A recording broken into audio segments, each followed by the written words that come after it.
3 cases in Yeah, California. I think they are. I think they're done with JOLISSA. They came up empty-handed, and I'm gonna bring in Carson McMaster. I don't know who he is, but hi, Carson. How can I help you? Hi, I'm actually the executive producer of Adventures with Purpose, and I've been kind of listening into you guys. So I thought that I could maybe help clear up some information. Yes, please. You guys seem to be a little confused. One thing in particular is like the cash grab. So one thing that I would like to clear up is we release all our videos to members first. And the reason for that is to thank them. Like, you can be a member for $5, $25, or however much you can donate. And that's to show, like, thank you. That's it. Like, all members get the same exact treatment. And then a few days later, it's released to the public. All our videos eventually get released to the public. So nothing's like YouTube Red, where people just have to pay all the time to watch our content. No, we don't want that. We don't want that at all. It's obviously to help us and support us being out on the road, because a tank of gas at the RV is really expensive. Trust me. I know. Not a RV, but on my little Equinox, it's killing me. I can't imagine what it's like for 10 of those. Oh yeah, yeah. I did a little Dodge Journey in a trailer to start. Well, I apologize, because I didn't know all your videos were done like that. When I heard it was like, I watch their videos for free, and then I hear this one's like got to be paid for. That's what made me make it. But if you do that with all your videos, I absolutely apologize. That was just my thoughts. Yeah. We do it with all our videos when we can. Typically, we release it to members for maybe a week, and then it's released publicly. With this one, we're only releasing it to members like for 2 days, and that's it. Yeah. Okay. So yeah. Either way, I believe you guys deserve it. I totally support you. We support you. Our family supports you, and we totally believe in what you guys do. I mean, if we didn't, we wouldn't support you, but we absolutely do, and that's what we said from the gate. Can I ask you a question since we got you here? Is there anything like, are the police saying there's things that y'all can't say? Or y'all being hushed in any kind of way? Like, don't release this yet, or you can release this, but don't release that? I will tell you something in particular in the Kylie video, as I was one of the editors for that video. There was information in there that I specifically left out because I'm trying not to name names, because in the Nick interview, there were sections that it was like, okay, if this isn't the person we think it is, we're potentially ruining his life. Yeah, that's true. That's why I didn't put my name on it till I was absolutely certain that there was nothing else around there on the 16th, where her location was by sonar satellite imagery. Because that's what I do. I look, because I'm disabled. So I sit in my house in a studio, and I send it to you guys. I send it to the FBI. I send it to the police department. Of course, both of these two, Dolly and Betty. And I sent it to them, and I tagged everybody, emailed it to you guys, everything on the 16th. The thing that upset me is if people would have paid attention to a smaller channel, then maybe we could have got her out sooner. And we're not talking about Adventures with Purpose at all. I got one other question. FBI maybe paid attention to this. Yeah, let him talk. Let him stalk Stone. Stone. Let me ask this. Now, as far as the things that y'all were able to see in the vehicle, was y'all able to see the cell phone, maybe a cord plugged in, key in the ignition, any of that stuff that you could give us information to? Other items that may have been in the vehicle? There were Truly cans in the vehicle. Yeah, and I don't know. Yeah, there were Truly cans, and then the first time Nick looked through the vehicle, you could also see joint rolling paper in the vehicle, which is very odd if you take Nick's story into account. It's like, it doesn't make sense, because all he saw was a perfume bottle the day after, supposedly, allegedly. Right. And then I saw the Truly can too. Can you confirm that she was actually in the hatch? Oh yeah. In the hatch, 100% in the hatch. It doesn't make sense. Like, and I looked at the interior of a Honda CRV, and the headrest, there's like maybe like 8 inches of space in between. To fit between it and the ceiling. The only way, the only way she could have gone back there is if she went like vertically, floated vertically in that little gap. That doesn't make sense either. Because my thought is it's the windows. It's that passenger window broke out. It's the back window half cracked. It just tells me, it at least just, you know, I've been wrong about this case from the beginning, so this could be wrong too. But it just tells me the car was full of people. I mean, there were at least more than two, in my opinion. I know that at the party, her car was a hotspot for people coming to get drinks and stuff like that. And then she supposedly went to her vehicle to go charge her phone, and that's all I know. Was there any way to tell what gear the vehicle was in? Because I noticed PIs came out, and a lot of people are saying he's not credible, but he's saying that this vehicle was possibly in neutral. Yeah. If you look at the video, if you've seen the video, me and Doug, we were watching the video together as it was being edited, and the vehicle's coming out. And if you look at both wheels, they're spinning. They're not dragging, they're spinning. That's a telltale sign that the vehicle's in neutral, which doesn't make any sense. It's, well, if you're driving somewhere, if you're driving home especially, why would you all of a sudden put the vehicle in neutral? The only thing I could think of, if maybe she is intoxicated, is it possibly she's trying to put it in park as like an emergency brake. But like then you have to like press a button, and then I don't know. I also noticed on the CRV that the neutral is above drive, and I'm wondering if somebody in the driver's seat was getting out in through the passenger window because it was broke out, that maybe they might have hit that gear because it's up, not down. Right. I mean, it's all possible. Yeah, there's so much that you can theorize as to what happened. And I believe now AWP never flipped the vehicle, right? The police did that.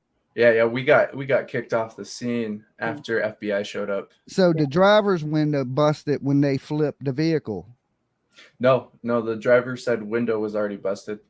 The driver's side, I thought it was the passenger driver's side, like the front. It might have been the passenger. I just know one of the windows. Yeah, I've got it here. I wrote it down. It's the let's see. I've got the back passenger window was halfway down, and the front passenger window was fully broken. And when y'all noticed the vehicle underwater, was the side view mirror still intact underwater, or did that get broken being pulled out of the water?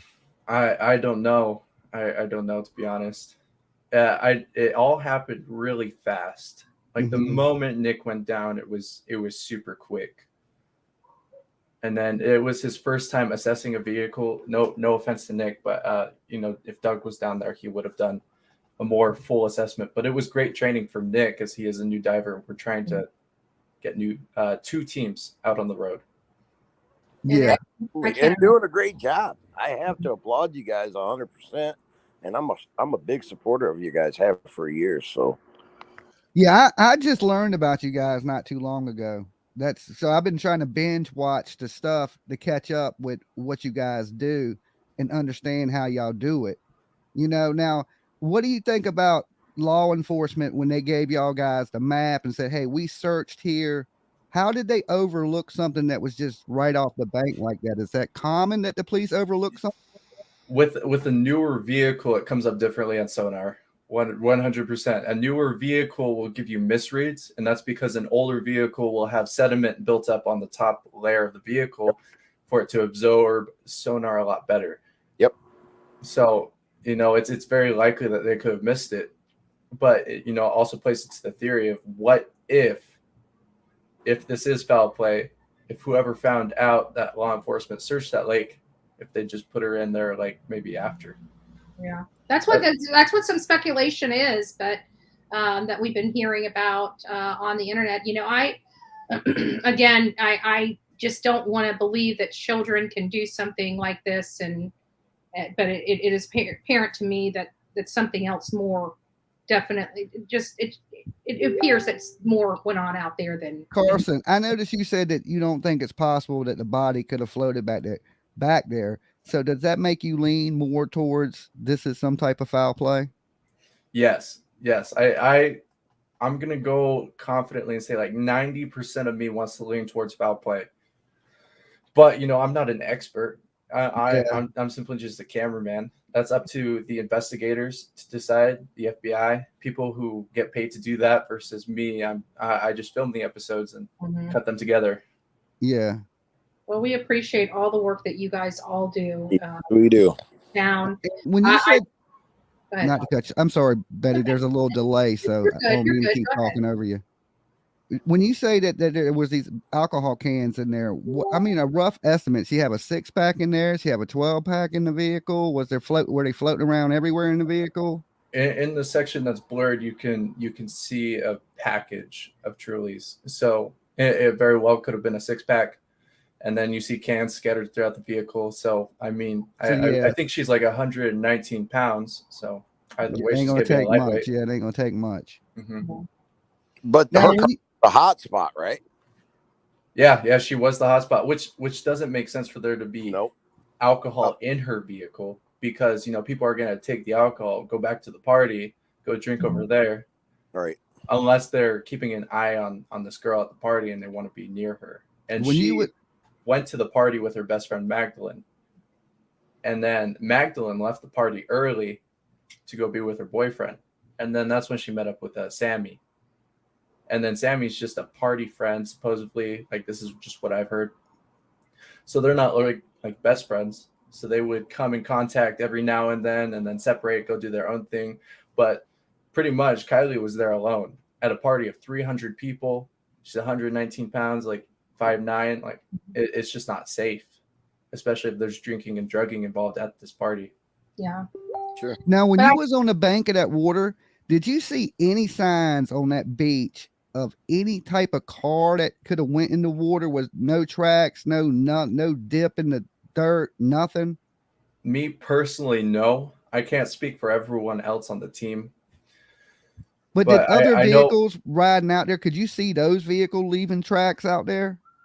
With the dirt being so hard, and Doug says that in the episode, it's harder to see tire tracks, especially 2 weeks later, you know? So in reality, if, say, kids did exit that vehicle, the you know, chances of seeing footprints on that beach would have probably been next to nothing. You probably it's there, but the ground was so hard that, I mean, like, you step there and the wind blows maybe a couple days after, that's gone. That footprint, that tire track is gone.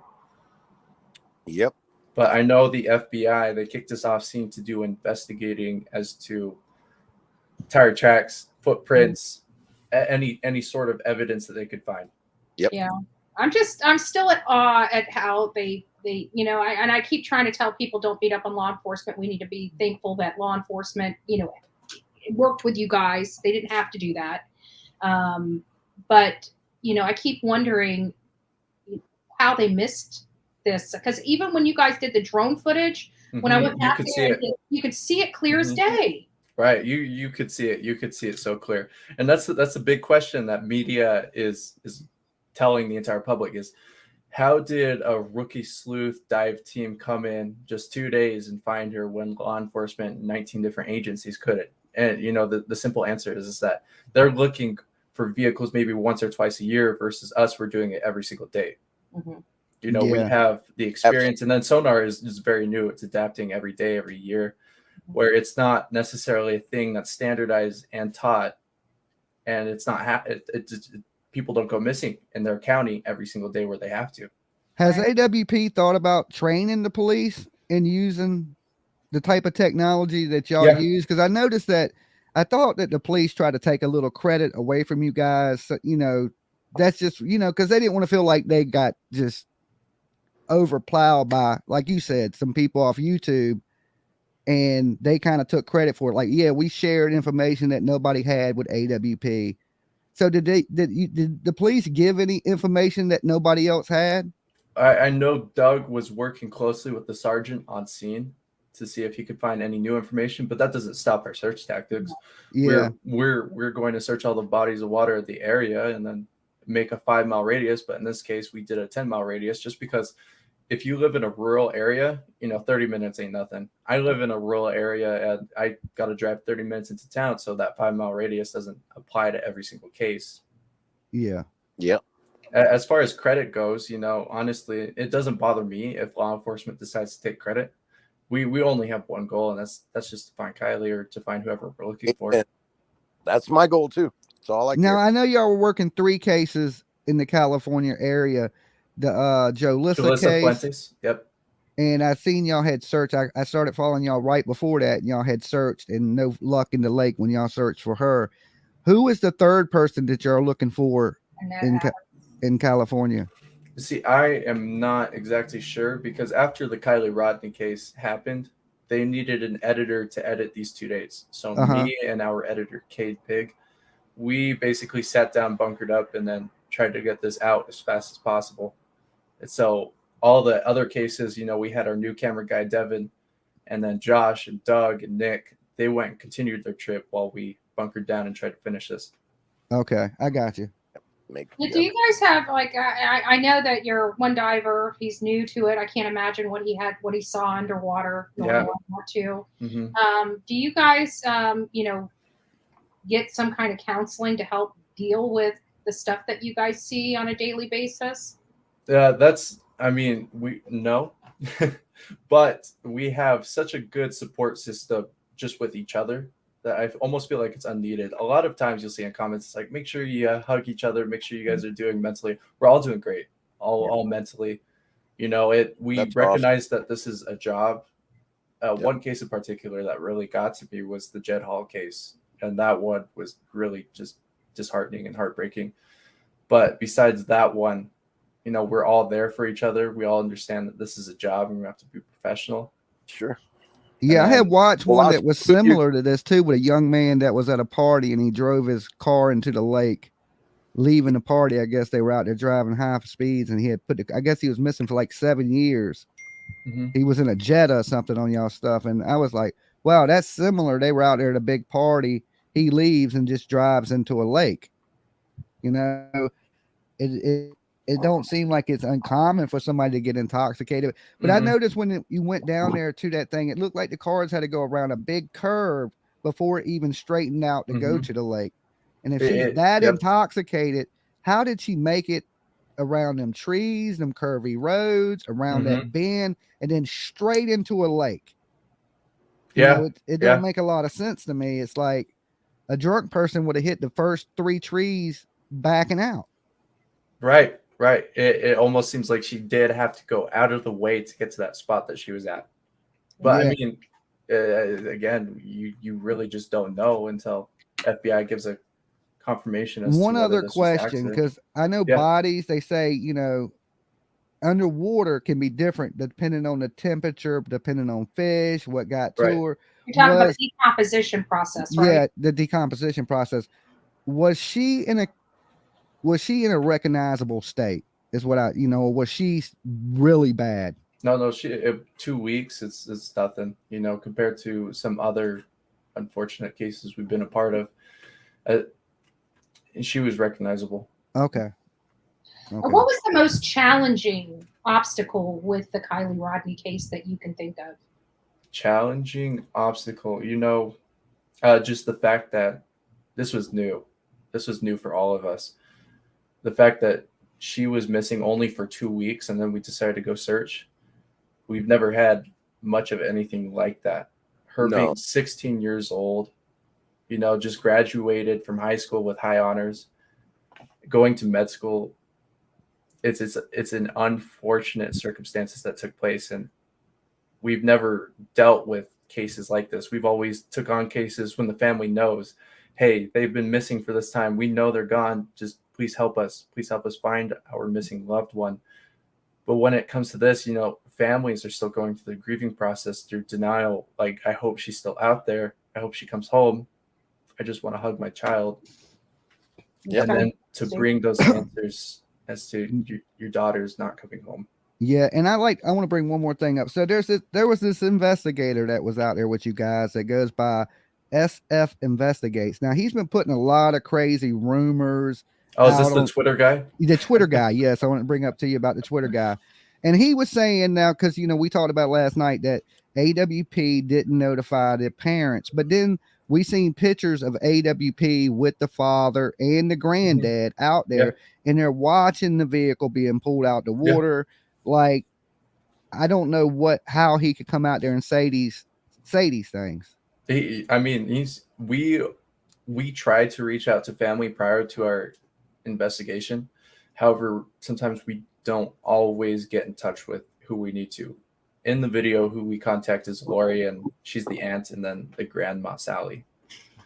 Okay, so that's who that y'all contacted. We contacted them. And is that first. before you went out there? Like, is that the? Oh, I believe Doug was in touch with Lori the entire time, but we okay. couldn't get in contact with the father, nor could we get into contact with the mother. But you know, it wasn't shortly after that we found Kylie that the father was on his way. Yeah, and then did AWP speak with the father when he got there?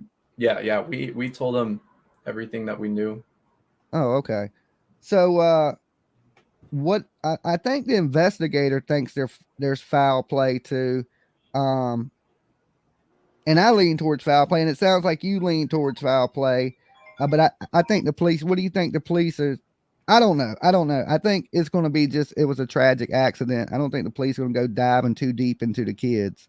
If it's not that it's a best case scenario, but if it's an accident, I think that would be best, because it's different when you're like, oh crap, like here I am, I'm in the water, versus, you know, someone taking your life. Yeah. Yep. But just being in that hatch it gives me an uncomfortable feeling, because it's so hard to get back there. I mean, I know short of pulling my seats down, like I went out to mine, which is an Equinox. It's similar in body style, but not exact. But I looked at everything, and you're right. It's difficult. But she was a small, thinner girl, you know. Mm-hmm. But it does have the hallmarks of maybe she went back there to pass out and somebody else got a hold of her vehicle. This is one more question. Is this common for bodies to float to the back of the vehicle? Yeah, if you take a look at the vehicle in question, you know, it's a Honda CR-V. The cabin space is much more buoyant than a sedan. With there being a hatchback, it's very possible that when the vehicle went in, it flipped, and then the most buoyant part of the vehicle is the back. Which is naturally where the body will. Interesting. So there is there's still a possibility that this could just be an accident. Absolutely. Interesting. But anyways, I'm gonna have to cut it short here. I appreciate your time. Thank you so much for popping on here and giving us some insight. That was amazing. Just thank you, and great job, Dolly, Stoney. Thank you so much. I do want to say one thing, Carlson, before you leave. You guys are heaven sent. Keep doing what you guys are doing. Amen. Support you 100%. God bless. Thank you very much. Thank you, man. Awesome talking to you. Thank you for having me. Bye-bye. Being here. Wow, that was